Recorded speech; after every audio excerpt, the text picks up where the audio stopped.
Now we talk about eventually perfect failure detector, diamond P. Here is the specification of diamond P. So the instance is diamond P, and the events are, we have two indication events. One is to declare that process PI is suspected. So the failure detector detects that process PI is suspected. And the other event, if the suspicion is wrong, it will declare that PI is still alive, and that is a restore event. And the properties that we have is strong completeness and eventual strong accuracy.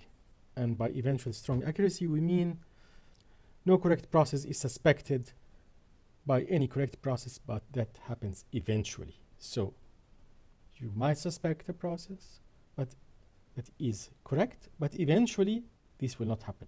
So let us look to the implementation of diamond P. So each diamond P component, eventually perfect failure detector component, maintains a local set called suspected, and this is initially empty. So we assume, of course, a partially synchronous system, which eventually some bounds will exist, and we don't know this bound a priori. Each process, after each gamma units, send heartbeats to all processes, as usual, as we have seen before. And then each process waits t time units. T can be taken arbitrarily in the beginning. If it did not get a heartbeat from PI, then this process indicates that it suspects P and triggers a suspect event. And if P is not in the suspected set, the set of all suspected processes, then it adds P to the set of all suspected processes. Now, if this process gets a heartbeat from P again, and P is in the suspected set, then it has made a mistake. And therefore, it triggers an output event or an indication event that is to restore P, and removes P from the suspected list and increases the timeout T. This is the algorithm. So now let us look to the correctness of the algorithm. Strong completeness as before,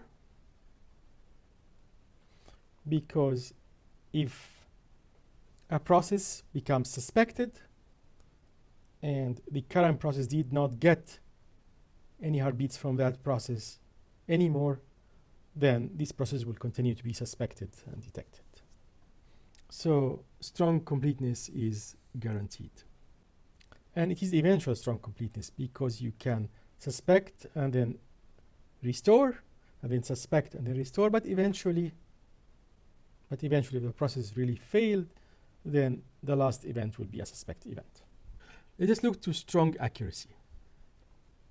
So each time P is inaccurately suspected by a correct process Q, what happens? The timeout T at Q is increased. Eventually, the system becomes synchronous, and T becomes larger than the unknown bound, delta, which means that T is larger than gamma plus delta. And from there on, all the suspicions will be accurate. Q will receive heartbeat on time and never suspect a correct process P again.